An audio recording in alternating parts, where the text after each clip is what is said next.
You're listening to Finalysis, a sci-fi and fantasy TV show podcast. In this episode, we are talking about Wynonna Earp, episodes 210 through 212. My name is Kris. And I'm Annie. And I'm Stephanie. And in this episode, Kris and Annie are going to talk about those episodes of Wynonna Earp, and I am here simply to keep them company. I'm not entirely sure why I'm here, but I'm going to try to be entertaining, y'all.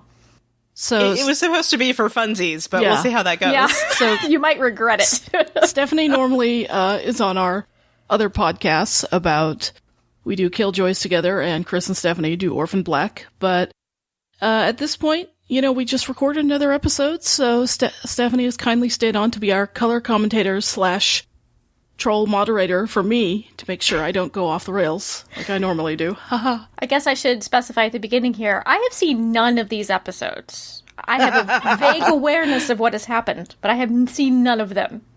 But she edited our first two Wynonna Earp episodes for this season, and it was telling me before. She's like, I kept wanting to respond to you guys, so maybe I should just sit in. So here's your chance, buddy. Okay, I'm taking it.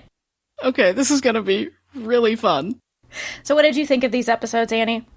Gotta crack my knuckles.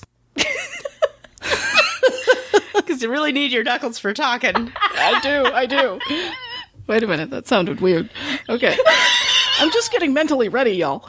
Okay. So, as the most, emotional, id-based, avid watcher of Wynonna Earp, between the three of us, I thought these last 3 episodes of the season, they wrung me out, inside and out, twisty, turny, all tied me up in knots. I don't know what the heck else.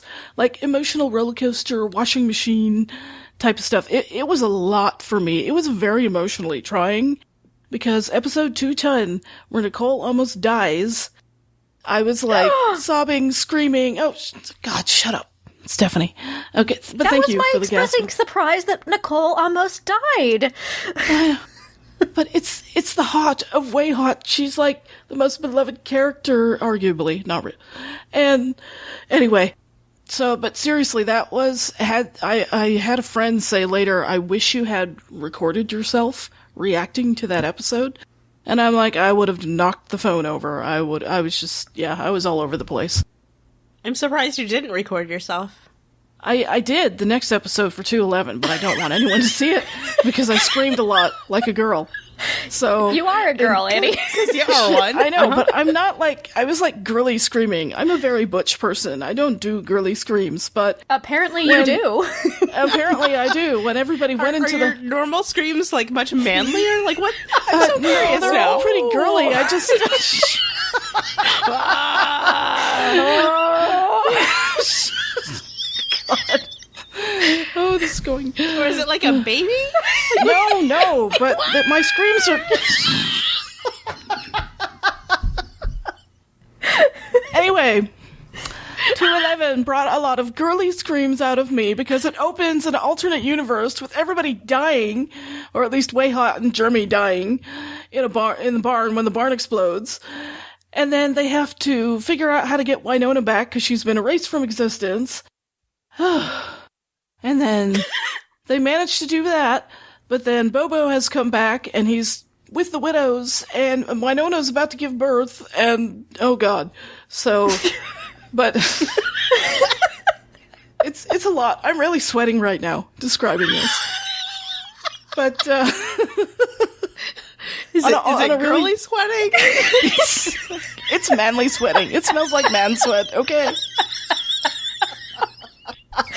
You're not just glowing, you're actually sweating. I am actually sweating. Okay. But I can still express my appreciation. What really struck me in the last, it did throughout the whole season, but Melanie Scrofano as Wynonna, to having to portray, she's always trying to protect her family, but then she's struggling to end the curse. She was pregnant.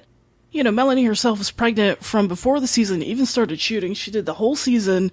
It was stunts and this and that and everything. And she's shooting this last episode, 9 months pregnant. She gave birth only 4 days later after she stopped shooting. Wow.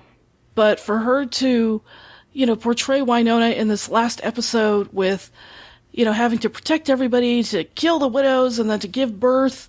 And then she had to give up her baby to keep it safe because she doesn't want her daughter to have the same destiny as she does. So, anyway, it was a great finale, but I'm really happy that I know there's already a season 3, because if I didn't, it would be pretty insane. So, the finale didn't answer all the questions. It posed a lot of new ones. There were some dangling threads there that I thought were going to get answered, because I thought that they would defeat the demon Clutie, but they didn't. So that will go into season 3. So we'll just wait another year and, see if we can get more answers. But anyway, I'm really wrung out and really sweaty now, Kris, so you have to say something. Can I say your disclaimer, Kris? Yeah.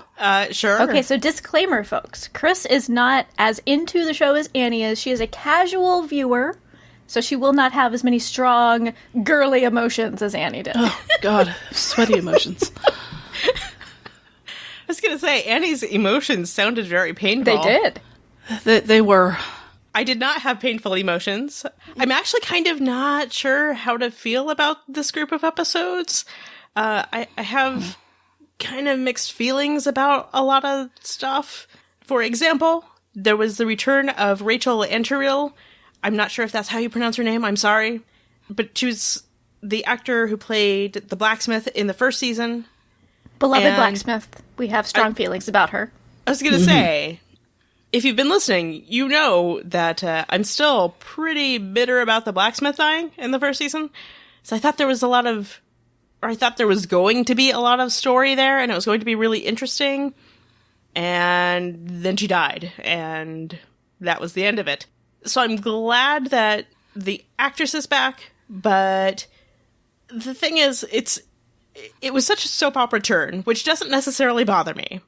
But it was quite a soap opera turn. It's like, oh, also this character that you're all mad about us killing, turns out she had an identical sister. Except the thing is, this character is not as interesting to me as the blacksmith was.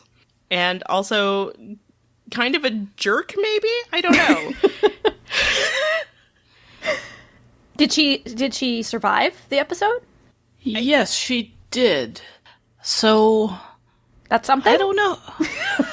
Yeah, but yeah, so I don't know how Wynonna and Waverly will, if they'll call on her again, or if they'll say, hey, because Wynonna said to her, we're gonna exploit you because, you sent me to an alternate universe and I'm still pretty pissed about it, so. It's like, you exploited us, so we're going to exploit you, was sort of the exchange. Yeah, so.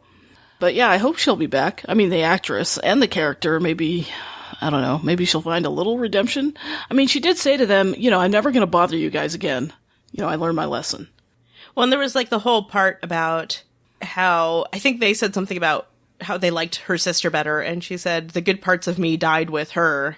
Aww. Something like that. And I was just kind of like, I'm so mad about it still. Oh, yeah. I know. I was happy to see her. I mean, the actress back, though, because Rachel's beautiful, and I love that shot where she just, the Iron Witch, she just kind of, I use the word, just flounces into Shorty's, after she tricked Waverly into giving her to give up the third seal, and she's like, well, you look unhappy, and I'm like, you look so beautiful, but I hate you, the character, Yeah, that's a pretty accurate description. Yeah. So you had strong opinions about the blacksmith actress coming back, but not the blacksmith herself, Kris. What else did you think about this batch of episodes? I kind of don't know. I still don't know. I watched them fairly recently as an additional disclaimer, so I might have to sit with it for a little bit, but I don't know. I was a little bit baffled by the penultimate episode being essentially a world without Wynonna setup. Mm-hmm. It feels a little early in the series for that type of episode. Right? Yeah. A little early in the series and late in the season. I mean, the only reason, from a logistical standpoint, the only reason they did that was for insurance in case Melanie Scorfano went into labor early. They had to have an episode where she wasn't in it a lot. 100%. I understand why that setup is practical for them. Mm-hmm. But at the same time, it's just kind of like, what a weird setup for, all this ramp up to the end of the season. And it's like, and here's an episode of what the world would be like without Wynonna. Well, yeah, I mean, it was kind of like when they had the alternate universe episode in Lost Girl, and they had the Yellow Trick Road right before the series ended, and we're like, this is great! But not 3 episodes right before the end of the series. Right. That kind of weird I had that feeling. same kind of reaction to it, yes, where it's just kind of like, and I thought of that episode too, that it just feels kind of like that. Again, I understand why they did it. I don't blame them for doing it that way, but at the same time, it just seems a little bit odd to me, watching it. I mean, I liked it because so much way hot, despite the fact that... I'm sure. Despite the fact, because everybody was speculating, okay, who's Waverly going to get married to? Because she says at the end of 209, we have a wedding to plan. We're like, wait a minute. Oh, it'll be way hot. No, what if it's Champ? Oh, crap. We hate that guy. What if it's Tucker? Oh, God, that'll be even worse. And then it was like Perry. What the F? It was, which was in all just caps. out of left field. But at the same time, I'm kind of cool with it because I like Perry. Yeah, but I think that's why Andress did it, because she was like, I'll give you something that you guys won't expect.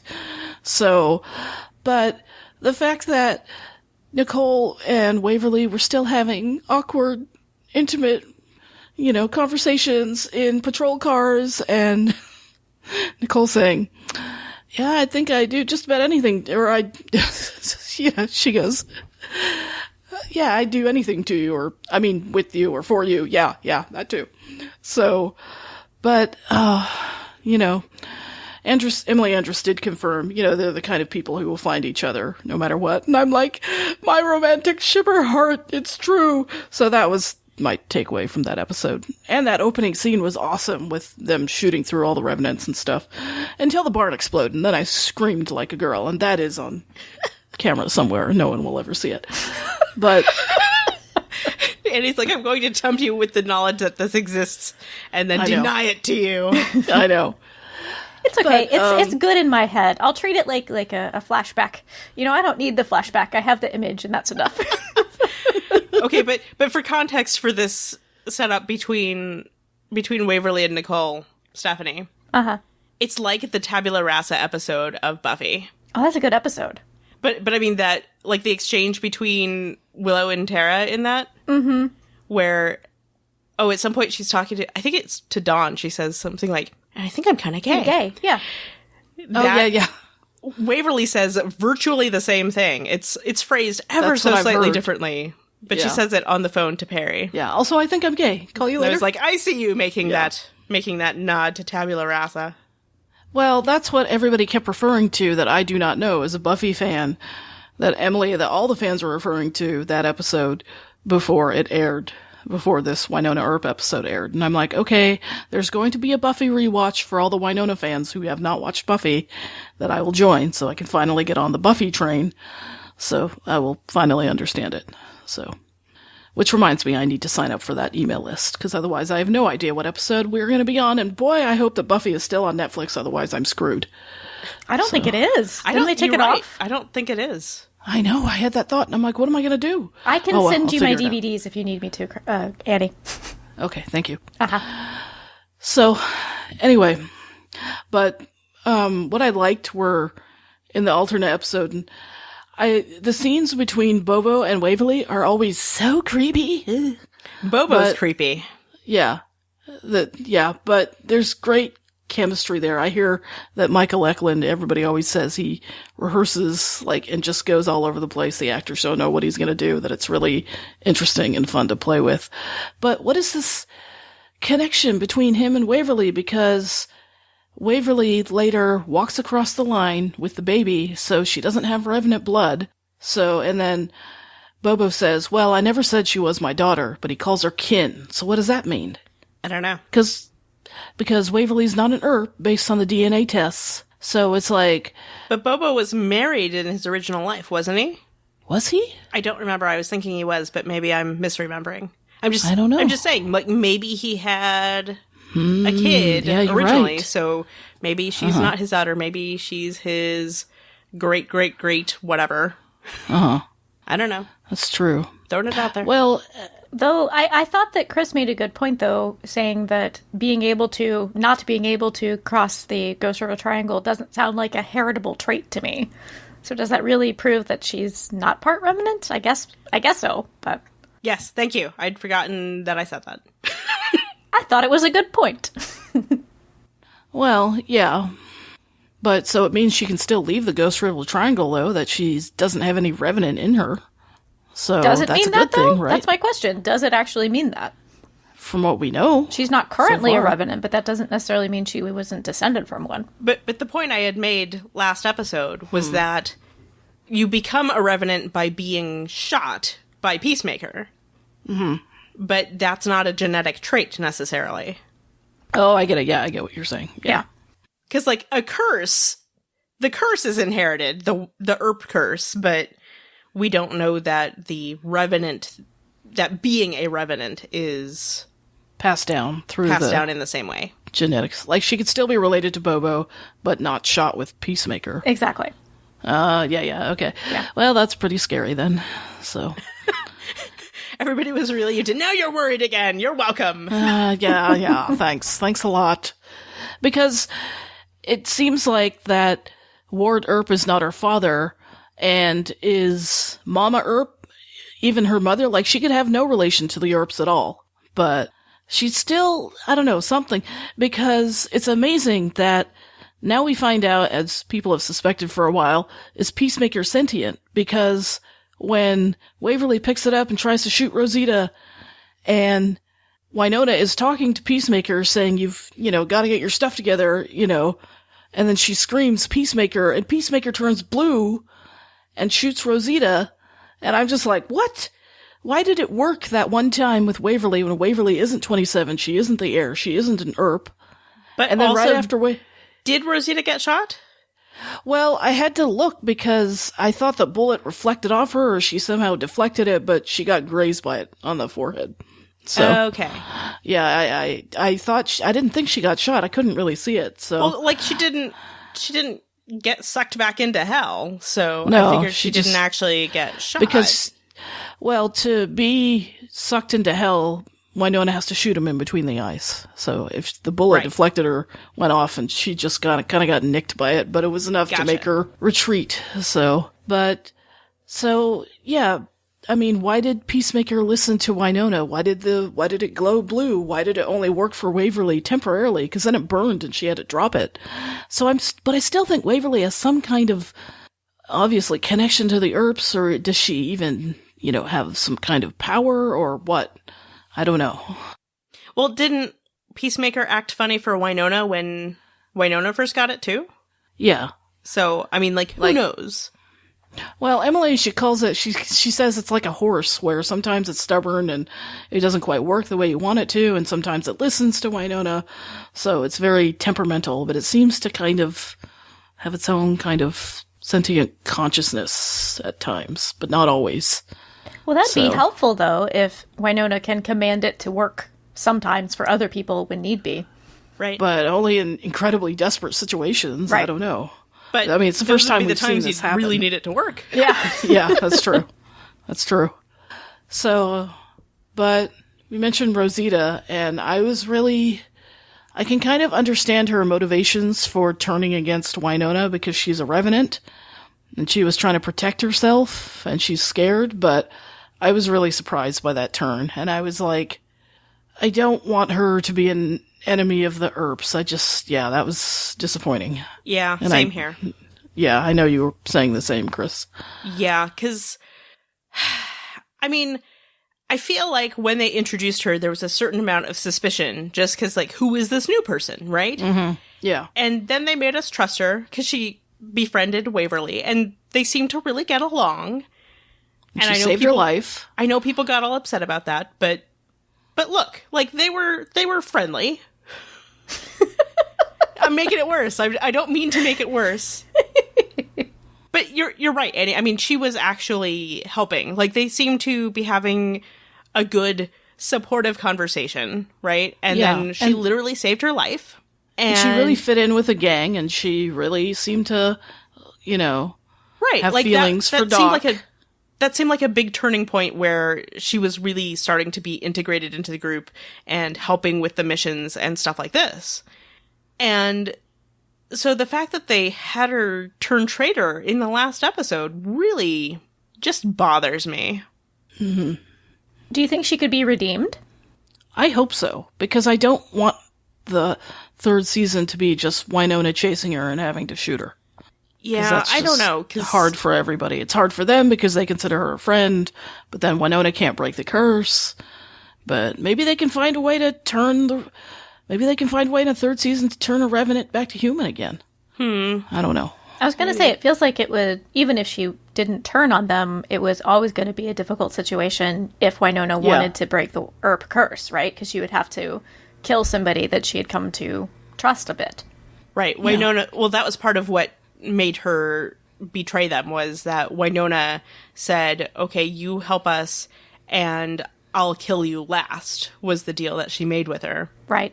Which I can understand how that would be a bit of a thing that would upset you. Mm-hmm. But yeah, now that she's betrayed Wynonna, though, I'm like, I don't know if you noticed this, Wynonna pretty stubborn. So I don't know how that's going to resolve. I did like that line that Wynonna had. You better have a good sports bra because you better run because I'll never stop hunting you. And I'm like, oh, but still, yeah. That's good advice, though. Yeah, just generally. Well, it reminds me of there's a clip of, there's a behind the scenes clip of Melanie running, shooting an earlier episode, and she stops and she goes, I'm not wearing the right bra for running. So. It's important. It's important. Yeah, especially when you're preggers. So, yeah. But yeah, that scene where Wynonna, she's giving birth and, Rosita betrays her in that moment. She knocks Waverly out and says, I'll save your baby. You, however, I don't know. I can't guarantee that you'll live. So I was just like, freaking out. But, the scene where Wynonna had to give up the baby, that was just, really hard to watch. Because Wynonna, she's just crying and saying, I didn't know it would be so hard that I'd have to let you go. And I kind of knew that this was coming because, typically when you have, in genre or whatever, when you have stories where the baby comes along and then you're like, okay, well, how are you going to do the rest of the season or future seasons? It's kind of unrealistic for Wynonna to be running around with a baby strapped to her shooting demons. So I knew the story would necessitate getting rid of the baby somehow, but I didn't think it would be so hard to watch a scene once I saw it. I didn't think it would be so immediate that Wynonna would get rid of it right away. But she had to because the Revenants were literally at her door. But, yeah, that was a great scene. I did think the end of the last episode was pretty solid, even though some of it was very hard to watch. It's like, I feel like this is some solid storytelling right here. Yeah. I feel like this is a good way to handle Melanie Scrofano's likely, at least from the show's perspective, unexpected pregnancy. Because I can understand why they wrote it in. And then, because, she was very pregnant during the entire shooting schedule. And I suppose they could have shoved her behind carrying large but light objects for the rest of the season. Really big jackets. Yeah. But there were a lot of big jackets this season. It would have been tricky. And now that she's given birth to her daughter and has sent her away, I feel like this might actually work for her, because that's been something from the beginning of the show where Wynonna has had motivation to end the curse for the Earps. And now that she has progeny, she has somebody she can think about this could fall on them later in their life, that feels like that would only strengthen her motivation to do it. So I feel like it could work from a narrative perspective. Right. Yeah, and that's what Emily said in an interview, too. And that's really going to drive her motivation. It's just that last scene with her and Doc where she tells him, where he asks her, what did you name her? And she says, Alice, after your mother, and Michelle, after mine. And I was just like, but, that gives her the most motivation in the world. And I just think, I can't wait to see the acting, because it's going to be heartbreaking from Melanie of how focused she'll be to break the Earp curse, but how difficult it's going to be for her to even function, knowing that she has her child out there that she can't see. But they sent the child to go live with Gus, which made me happy. I was really happy about that. They finally remembered that Gus mentioned her. exists. Yay! So, yeah, put her with someone trusted. So, but did they at least reveal where Gus was? No. Okay. Because they said, we're sending her as far away from the Ghost River Triangle as she can get, that she'll never be found, if they're looking for an Earp. So, yeah. Which also narratively makes sense. So I feel like this is a good way to handle this.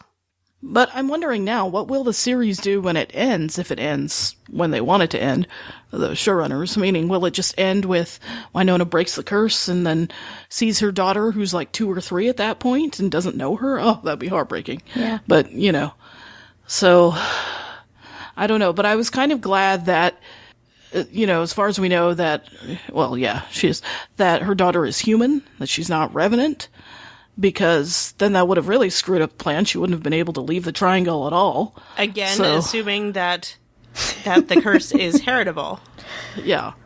So, because how long has this curse been going on? It feels like since Wyatt Earp's day, so like 150 some years. Because it's difficult to imagine that Revenants would not have attempted to reproduce at this point, but the number that has to be killed hasn't grown. So it seems unlikely to me that if Revenants had kids, they would then become part of the Revenant population. No, because we didn't know if it was implied that Wynonna had sex with a Revenant, so she didn't know. Right, I know. If the father was Jonas, the Revenant, or Doc. And Jonas had told her, this isn't supposed to be possible, where we're implying that it's not supposed to be possible that we can reproduce. So I guess the number of 77 Revenants just stays. Every time the heir turns 27, the 77 Revenants come back, and they all come back to purgatory. So I guess they can't grow in number or shrink in number, I guess. So then why did nobody hear that and think, well, then Waverly can't be half Revenant? Right. Yeah, that's why I'm confused about the questions about their parentage. Wait, say that again? I'm confused. You just told us that they had a line that said, we're not supposed to be able to reproduce. Yeah. So why was everybody so sure that Waverly was half Revenant? I don't know. I mean, that's what the line implied, but yeah. I don't know. I mean, it's still up in the air because it's like, everybody's like, well, Waverly is Bobo's daughter, but now he says, oh, I never said she was my daughter. She's just kin. So, yeah, I don't know how the Revenant lines go. I know. I'm just saying that I feel like the show's trying to have it both ways. Yeah. Yeah, both have it be where the Revenants are established as not being able to reproduce, but have the audience worry that Waverly and Wynonna's daughter might be Revenants. It feels like it can only be one or the other. True. Okay. But I'm glad they're not. And I'm glad we got way hot kisses and snuggles and cries and all of that in the finale. I was really half hour before she got to it. I know. I'm amazed. And they both survived the season, right? They both survived the season. That's good. I really did like that moment with Nicole and Jeremy in the finale where Nicole asked Jeremy, well, why did you stay? And Jeremy's like, well, I don't fit in anywhere else. And you guys let me stay. Nicole's like, oh, yeah, you're family. And I'm like, oh. That was very, very sweet. Power to the unkillable gays. That's what they're calling him. Does Jeremy have a boyfriend yet? They're still there. No, he's still pining after Doc, though. That was really cute, though. When Doc put his hat on Jeremy's head during the alternate universe episode, and then Jeremy's like, you want to go out and get a drink together sometime? And Doc just takes his hat back and runs off, and Jeremy's like, timing. Yeah, Jeremy. But now Jeremy I have questions about, because I love that moment where he shot the gun at Bobo, and he goes, it's made of plastic. And because Bobo can manipulate metal, but not plastic. It's like Magneto. Mm-hmm. So, but he says to Doc, yeah, I was recruited in Black Badge, not just for my technical abilities or something. He goes, why do you think Black Badge recruited me? So people are wondering, does Jeremy have any special abilities? How is he able to make this ray gun-like thing? Is he also a dragon? No, he's not a dragon. Okay. Dolls did have his awesome dragon moment, though. Fire breathing, all those jerky jerk, order guys, which I don't like at all. So hopefully they're toast. But they are toasted, certainly, yeah. Yeah. But let us eat them on bread and crackers with marshmallows. Yep. But I don't know. I'm almost kind of wondering if Waverly and Jeremy, even though they are human, I don't know, they just feel like they have some kind of ability or something, Because it's not just anybody can shoot Peacemaker. Why was Waverly able to, if she's not a Earp heir? And what is Jeremy doing? So, many questions. But maybe it's enough for Peacemaker that perhaps Wynonna and Waverly share some DNA, even if it's not the Earp side. Maybe that's enough for Peacemaker to trust it. To trust Waverly, I mean. Well, I think I read someone's, I've been reading so many reviews. Someone wrote in a review, because Peacemaker also glowed blue when Wynonna shot Willa. And that's the only other time it did it. And people are like, why did it do that? And maybe it has to do with the person who's holding it and what their, I guess, desires are. It's like they're doing it to protect someone, Wynonna was shooting Willa just to protect the Ghost River Triangle from all that stuff getting in, from all the demons getting in. And not that she wanted to kill her sister, but was forced into that. And here we have Waverly. She is friends with Rosita. I'm sure there's a part of her that didn't want to kill her, but at the same time, she's going to do anything she has to protect Wynonna and her baby. So I don't know if sentient Peacemaker can kind of sense that. So again, desperate situations where it's not just, oh, I'm going to kill a Revenant, bad guy, boom. So can I ask, did the other witches get any other fun nicknames? I heard you mention an Iron Witch, and we had the Stone Witch in season 1. Well, we have the Mercedes and Beth. They're the widows. So, yeah, we don't have any more witches, but we have the widows. Okay. And so they had their storyline where they ganged up with Bobo, and they're going to release Demon Clutie, whose real name is Bullshar. I loved how Wynonna goes, Bullshar, bullshite. So whatever his name is, and I'm like, that's exactly what I thought. So I wonder if the name Bullshar is based on, it's kind of like, I wonder if this is Lost Girl type territory where Bullshar is an actual demon or has a root in mythology. I want to look it up now.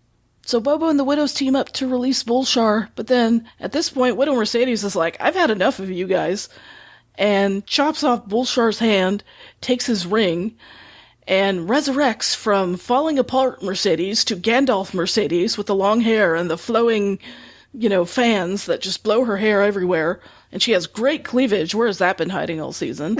So it was very White Witch Willow. Oh, yeah. Okay. Oh, thank you for the reference. Okay, again, I will learn the Buffy references someday. Mm-hmm. But Wynonna and Waverly had gone earlier to go see the Iron Witch because the plate that they've been talking about all season finally got a use, or it got melted down into an amylite bullet. And, she goes, I'm going to use it on Demon Clutie or on Bullshar. And I love how Waverly's like, I know you're not good at math, but there's 2 widows. So, but that scene where Wynonna and Doc are facing off and I'm hyperventilating, and then he's like, I'd rather kill you, Wynonna, than have, the widows get a hold of you and your baby, because the widows wanted the baby to feed to Demon Clutie so that he could finish rising, and they're facing off, and then it's a genre moment, but they shoot, and Doc's bullet splits the amylite bullet and kills both the widows at once, and it was awesome. So it's a very cheerable moment. An amylite bullet, made out of the shell fossil? I guess. That they established amylite is the mineral that protects the Earp land from revenants. Oh, well, amylite is a gemstone that arises from ammonites, which are shell fossils. So that is an actual gemstone, an amylite. Cool. I feel like we talked about this in season 1. I looked up Bullshar, Annie. I cannot find any references to mythology, but it is a part of Albania. Bolshar, Albania. Okay. Maybe he's from Albania then. Maybe. He's awfully white, so yeah. Yes, it's cold there. I don't know. I mean, he's don't know what the weather is in Albania at all. But I love that part where the widows, well, not where they disintegrated into spiders. That part was gross. But then the ring is left. I think Annie's Bolshar's thinking ring. of albinos. Oh, albinos. Yeah. Albinos do not all come from Albania. Okay. It's a genetic condition. I had it wrong. Of course I did. No, but I was thinking it's cold in Albania, so maybe that's why he's white. So, no sun. Is that a thing? Yeah. I feel like that's not a thing. Okay, never mind. It's currently 63 degrees. I don't mean to be racist. I'm just saying in Bolshar, he's Albania. very white. Just so you know, it's Anyway. currently 63 degrees, so not bad weather. Okay, well I'd maybe go that theory won't work. Okay. I'd go there. Anyway, so we find out that at the end of the episode, Nicole's got her secret file where she is researching Bolshar's cult, and she has the ring, and she exchanges this secret look between her and Doc. And I think Dolls, she's just not Doc. and And her also, and Dolls. what the heck was all of that? I don't know. I think I think Dolls has given her a file, and they've secretly been researching the cult Okay. all along, or for a while, since they knew about, since they knew about Demon Clutie. Maybe a while ago they already found out that his real name was Bolshar, and they've been researching it for a while just to try to help Wynonna. But they're keeping it on the down low because everybody was dealing with everybody else. Okay. I just could not figure out how to interpret the look Dolls was giving her. I think they're just in cahoots. I think they're just researching, and yeah, some people were like, oh my god, is Nicole evil? Does she want the ring for herself? And I'm like, no, she is a pure unicorn puppy, as the kids say. A unicorn she's puppy. not? Well, she's a unicorn. So, But just the look Dolls was giving her was like so suspicious. I I know. don't know what does I'm that nervous. mean? And the other thing that Nicole had was her divorce papers from her doctor, who is soon to not be her wife, hopefully. I did think that was kind of strange, Beautiful though. doctor wife. Yeah, beautiful doctor wife. Ugh. Whatever. Ugh. Anyway. She seemed like a She's very supposed nice to be woman. with Waverly. Chris, was She that... was nice, but she did say that, what we had was fun, but it wasn't real. She really loves you, Waverly Earp, so there was hope. But then Waverly and Nicole never talked about it, because Waverly just suddenly asked her near the end of the episode, oh, how's your divorce going? I'm like, she never told her in the first place, oh, by the way, I know you had a wife, because she visited when you were, almost dying. And Nicole just goes, oh yeah, haha, I'm working on it. I'm all... Nicole wouldn't be shocked. She wouldn't be like, how did you know? Did they have an off-screen conversation? Apparently they did. I thought there was acknowledgement of it. When? Oh wait, maybe it was acknowledgement.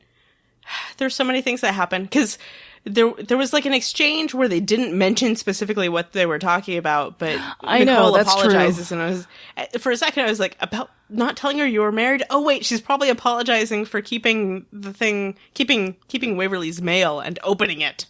Yeah. Well, that's what she was apologizing for. But I'm like, Maybe nobody mentioned the wife. Maybe it was both of the things that she was apologizing for. So, but whatever. I hope the wife is history. She was pretty, but, history in terms of getting a divorce. She can go find another rock climber to fall in love with. So It feels like Annie is being unnecessarily mean to Nicole's ex, Kris. It's true, because she seems like pretty, a but I'm very nice woman. She was a very nice woman. I'm just very protective of my way hot feels, because they're all I have for the next year. Because we have to wait that long. Please tell me that Nicole has made some friends on the show. Are she and Wynonna getting along? Does she have Oh, a yeah, buddy they're totally and getting along. Dolls? I want her to have friends. And it seems like she and Nedley have a pretty good relationship. She and Nedley have a pretty good relationship. Nedley has asked her to be sheriff after he retires. And one of the funniest Nicole scenes ever, where Nicole and Wynonna go out and Nicole gets drunk, trying to keep Wynonna from drinking, because that's when they find out that Wynonna slept with a Revenant, and Wynonna wasn't even aware of it, so, yeah. And as Nicole says to both Wynonna and Waverly in this episode, she's like, I got you. She goes, I got you, Earp. So she says that to Wynonna, and says that to Waverly later in the episode, so, yeah. But the question that Stephanie is asking is, who has her? Who has her who? Who has Nicole? Who has hot? Waverly. Oh, not in a sexual way. Like, I've got your back. I think they all do. I think one of the things that I really was nervous about at the beginning of the season was, I was like, oh, they're going to put more characters in? But I like the gang we have. How are they going to integrate more characters? And I really like Jeremy. And despite the issues with Rosita turning against them, I will continue to root for her and hope that somehow she gets redeemed. I really, really like this. 2 new characters this year. Me too. So I don't want Rosita to die. It feels like a lot of people died this season. Yeah. It's true. Well, technically everybody died in the end of 2. This is my point. That is also true. And Wynonna's like, everybody stop dying, okay? So, but I'm just nervous because Nicole isn't telling everybody yet about her file on the Bullshar file, and then at the end of the episode, Wynonna... it was at the very end of the episode, though. Yeah. But secret keeping has not gone well for Nicole in the past. Secret keeping doesn't go well for anybody on any show. I know. So I'm like, Wynonna said no secrets, so why is she keeping the file? And then we find out Wynonna gets on a motorcycle. Okay, we know she's a badass, but she just gave birth. But she gets on a motorcycle. That was cool to see her on a motorcycle again, though. And drives off and finds Mama Earp and says, okay, you warned me about Bullshar. He's come back. Now what do we do? Mama. And for those of us who have been watching the series, we've always wanted to know about her mom. So, how did Wynonna knew where her mom was this whole time? And so why did her mom leave the family? And obviously it wasn't Ward Earp just raising his daughters to believe in demons and all of this. The mom obviously knew about it too, since she has warned Wynonna about Bullshar this whole time. So, yeah, so I'm glad to see the mom come in, but it leaves a lot of questions. I'm actually looking forward to seeing where they're going with this. Yeah. And I really, really, everybody tweet Lucy Lawless. I really, really want Emily Andress's dream casting to come true and have Lucy Lawless play the mom. So. I know that would make you happy. Yes, that would make me happy. And would before just everybody pass out from joy. I know. I would. And before everybody says, oh, it's too unrealistic, Lucy Lawless does have a daughter in her 20s, so. Are they saying Lucy Lawless wouldn't be old enough to be Wynonna Earp's mom? I think some people might. And it's no slight on Lucy Lawless because she still looks freaking fabulous. So, yeah. But anyway, so many questions. But I'm really, really glad. We have a season 3 because I was frankly really surprised the renewal got announced so early when the season was still going. We don't know how many episodes season 3 will have yet, but we'll find out hopefully soon. So I'd be happy with anything because I'm just happy it's having a season 3. To give you an update on what's happening on our other podcasts, we are currently covering Season 3 of Killjoys on our Killjoys podcast, which is called The Quad. Only a couple episodes left of Season 3. It's getting kind of exciting. But you can listen to our episode discussions over on our website, askgenretv.com/Killjoys. You could also find information there on how to subscribe to the podcast. And on Tatiana is Everyone, our Orphan Black podcast, Stephanie and I just wrapped up our coverage of the 5th and final season of Orphan Black. If you are new to Orphan Black or to the fact that we have an Orphan Black podcast, we have discussions of all of the episodes, plus other topic-based episodes. You can listen to the podcast and find out how to subscribe at tatianaiseveryone.com. Just as a warning, our Season 1 Orphan Black episodes are not spoiler-free, but all of our other episode discussions are.